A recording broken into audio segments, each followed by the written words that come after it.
C'est dur de parler de la parole de Dieu. C'est dur de vivre la parole de Dieu. Il faut toujours être dans la communication, dans la prière. C'est pas 24 heures sur 24 heures, c'est heure par heure. Des fois, on est parti dans ses pensées, on est parti dans ses soucis charnels, et le danger arrive, on ne le voit pas arriver. Quand le Seigneur il nous dit veillez et priez. Oui, il faut toujours veiller parce que au moment où le mal arrive, et si on n'est pas en veille dans la prière, si on n'est pas en veille toujours en train de penser au Seigneur, ben voilà, c'est là qu'il nous arrive des problèmes. Des fois on croit connaître des gens, on ne les connaît pas. Même quelqu'un, des fois qui se dit chrétien, on croit le connaître, mais malheureusement on ne le connaît pas. De toute façon, pour connaître quelqu'un, pas compliqué. Pour connaître quelqu'un, faut pas écouter ce qu'il dit. Faut plutôt regarder ce qu'il fait. Parce que c'est marqué, je crois, dans Matthieu 7, 20. C'est à leurs fruits qu'on le reconnaîtra. Et les pensées du cœur de l'homme sont mauvaises dès sa jeunesse. Il n'y a que Dieu qui peut tout remettre en ordre. On peut être honnête. C'est quoi l'honnêteté? L'honnêteté, c'est refuser le mensonge, refuser l'hypocrisie, d'être loyal, essayer d'être loyal en toute chose, avoir une règle morale sans intérêt pour quoi que ce soit. Le seul intérêt qu'on peut avoir dans notre cœur, c'est pour Dieu. Mais j'ai lu l'autre fois dans la Bible que, du moins, c'est pas ces paroles-là, mais je l'ai compris, c'est que le familial ne doit pas passer devant Dieu. Parce que le normal de Dieu et le normal du monde, c'est deux choses différentes. Il faut savoir faire la différence. Des fois, il faut savoir faire des sacrifices avec sa propre famille pour faire passer toujours Dieu avant. Parce que Dieu, c'est la puissance. Et des fois, quand on veut discuter de notre moralité à nous, ben malheureusement, c'est pas assez puissant. Alors, il faut toujours être vigilant, de penser dans la prière, comme beaucoup de personnes le disent. Voilà. Qu'est-ce que c'est de ne pas tromper ses amis, Seigneur? Ne pas tromper ses amis, c'est d'essayer d'être loyal, d'être juste. La justice est importante parce qu'il y a une couronne de justice. Alors c'est quand même important. Maintenant, on pourrait parler de beaucoup de choses. Seigneur, comment faire pour comprendre toutes ces choses? Comment faire? Des fois, on croit dire des choses pour le bien et puis c'est pas pour le bien. C'est vrai que aimer quelqu'un, ça veut pas toujours dire, c'est pas toujours lui dire ce qu'il veut entendre, la personne. C'est lui dire ce qui est bien pour lui.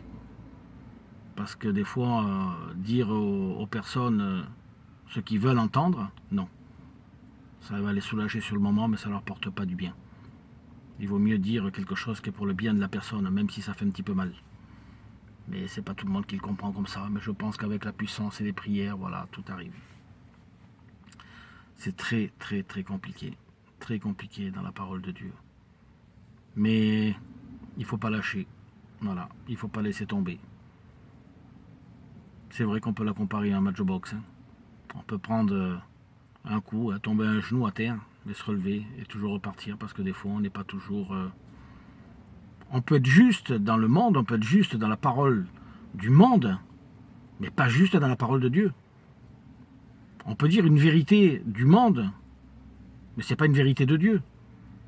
Parce que Dieu, il s'engage à l'extrémité de l'homme. C'est quand l'homme il est à l'extrémité de lui-même, qu'il ne peut plus parler, qu'il comprend que c'est des choses charnelles, et il laisse la place à Dieu. Il faut qu'il abandonne. Alors, par toutes les expériences que tout le monde passe, on m'en donne, j'en donne. C'est une école de Dieu. Mais jamais laisser tomber. Jamais laisser tomber la parole de Dieu. Ça arrive des difficultés, des erreurs. Parce qu'on croit faire pour le bien. On croit faire pour le bien de la personne. Mais non. Non. Il faut laisser passer Dieu. On peut se donner 10 fois, 100 fois, 1000 fois raison. Et tout le monde nous dira qu'on a raison. Mais devant Dieu, on a tort. Alors c'est pour ça qu'il faut faire la différence avec le normal du monde et le normal de Dieu. Parce que dans le normal de ce monde, si on nous met une claque sous la joue droite, c'est pas normal qu'on tende la joue gauche. Et dans le normal de Dieu, c'est ça. Et alors ça signifie sur beaucoup de choses. Le langage, la parole, si on donne accès à la chair dans un moment de colère, on redevient ce qu'on est. Et si malheureusement on est né, qu'on est comme ça, qu'on n'est pas bon, on n'est pas bon. Il y en a qui sont nés, ils sont bons déjà dès qu'ils ont vu le jour. Ils sont calmes. Mais il faut donner accès à la parole de Dieu. On peut prier 10 fois par jour, pendant des années, et un jour, où on n'est pas dans la prière, où on est éloigné de la prière, et c'est là que le mal s'intègre et puis qui tend des pièges, et malheureusement on n'est pas là, puis on commence à ouvrir la bouche et à parler, et quand on parle, c'est la chair. Et une petite flamme, une petite braise, c'est vrai qu'elle embrase une forêt. Alors il faut vite se remettre devant Dieu. Et puis reprendre à l'école, écouter, étudier, obéir. Et attendre. Voilà, il n'y a rien d'autre à faire. Voilà, c'est dur, mais il ne faut pas lâcher. Il ne faut pas lâcher la main de Dieu. Si on en paye le prix, on pourra emporter le butin. Mais il faut accepter les défaites. Et reprendre. Et la prochaine fois, si ça sera mieux, reprendre à zéro. Et recommencer. Voilà, c'est ça de vivre dans la parole de Dieu. Celui qui a compris la parole de Dieu, il faut savoir aussi comprendre l'être humain. Si on se base que sur nous-mêmes, des fois on va essayer de prendre les paroles de la Bible, oui, pour faire parler la Bible. Alors que non. Si, il faut faire parler la Bible, mais il ne faut pas se faire parler à soi-même. Il ne faut pas se servir de la Bible pour se faire parler. Il faut faire parler la Bible. Il ne faut pas arriver dans une discussion et se servir des versets de la Bible pour prouver ses raisons. Non. Il faut que les versets de la Bible nous prouvent nos raisons à nous-mêmes. Déjà, quand on se regarde à l'intérieur de nous-mêmes, on se reconnaît dans l'état qu'on est. Et si on a tort, on pourra faire ce qu'on voudra, on pourra prouver ce qu'on voudra. Mais quand on a tort devant Dieu, on a tort devant Dieu, un point, c'est tout. On pourra avoir toutes les personnes qui nous donnent raison. C'est vrai, il y a des raisons pour beaucoup de situations, mais charnelles. Et devant Dieu, on n'a pas raison. Alors, il faut savoir faire la différence. Si on vit une vie chrétienne de chair, pour se donner des raisons de chair, ou si on vit une vie chrétienne spirituelle, et qu'on reconnaît ses torts spirituellement devant Dieu. Dieu n'est pas fait pour les histoires, Dieu est fait pour pardonner, pour guérir, pour exhorter, pour consoler. Voilà, nous on doit être fait pour ça. On n'est pas là pour crier, pour se disputer, même qu'il y a 100 fois raison. Même qu'il y aurait 100 fois raison. Un juge, même qui juge son propre fils, il arrivera à détourner la loi pour sauver son fils. Dieu, lui, il n'a pas détourné la loi, il a donné son fils. Et il l'a laissé monter sur la croix au sacrifice. Mais nous, devant Dieu, c'est ce que nous devons faire. Quand il parle que nous devions sacrifier, que nous devons haïr notre père, notre mère, nos frères, nos soeurs, c'est le péché qui sont en eux. C'est le péché qu'on haït. On sait bien qu'on ne va pas haïr notre père. Bon, voilà, ça c'est une chose à apprendre. Des fois, il y a des séparations. Il faut des séparations parce que l'esprit avec la chair, ça ne va pas. Alors, ça ne va déjà pas avec nous-mêmes. Alors, si ça ne va pas avec son entourage, tant pis, il faut savoir faire la séparation. Mais le bon choix en toute chose, même quand c'est le familial, vaut mieux choisir où il y a Dieu, l'esprit de Dieu. Le familial ne doit pas passer avant Dieu. Et ça, c'est une erreur que moi je peux faire, que j'ai fait, et c'est une erreur que beaucoup de personnes font.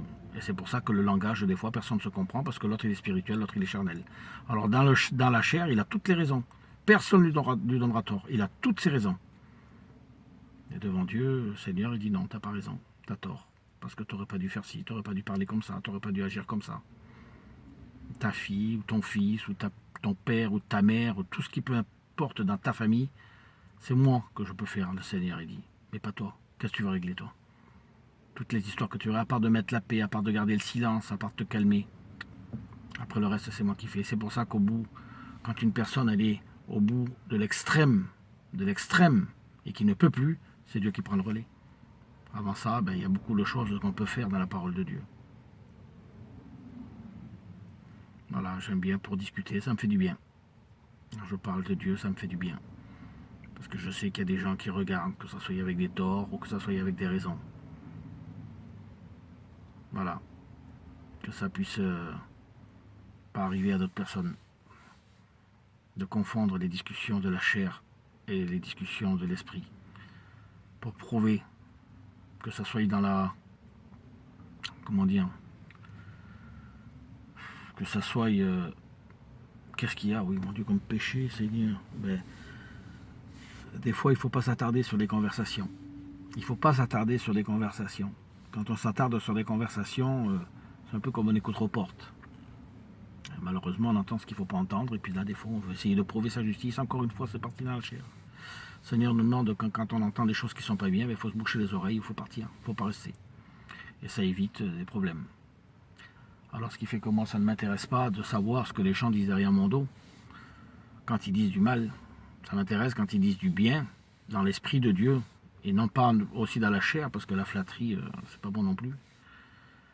Mais voilà, je sais plus comment parler, comment dire dans l'esprit de Dieu, je sais pas, mais tout ce que je sais, c'est que je laisse pas tomber, même s'il m'arriverait un problème, même si mon cœur s'arrêterait de battre aujourd'hui, avec tous les problèmes et toutes les difficultés, je ne veux pas laisser tomber la main de Dieu.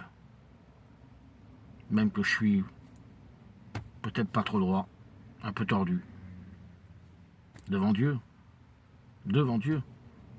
parce que d'être juste dans le monde, oui, mais le monde, c'est pas Dieu. À une certaine limite, il faut laisser agir Dieu, il faut laisser faire Dieu, il faut se taire, il ne faut rien dire du tout. Et pour ça, il faut être un sacré homme de Dieu. Il faut être un sacré homme de Dieu. Et dans le mot sacré, il y a le sacrement. Il faut des sacrifices. Et il faut l'en faire. Et il faut l'en faire. Même si c'est au risque de se séparer de sa famille. Mais il faut toujours faire passer Dieu devant. Voilà, c'est la seule parole, après tout ce que je dis, c'est la seule parole qui me vient toujours à l'esprit. Le familial derrière et Dieu devant. Voilà, que Dieu vous bénisse.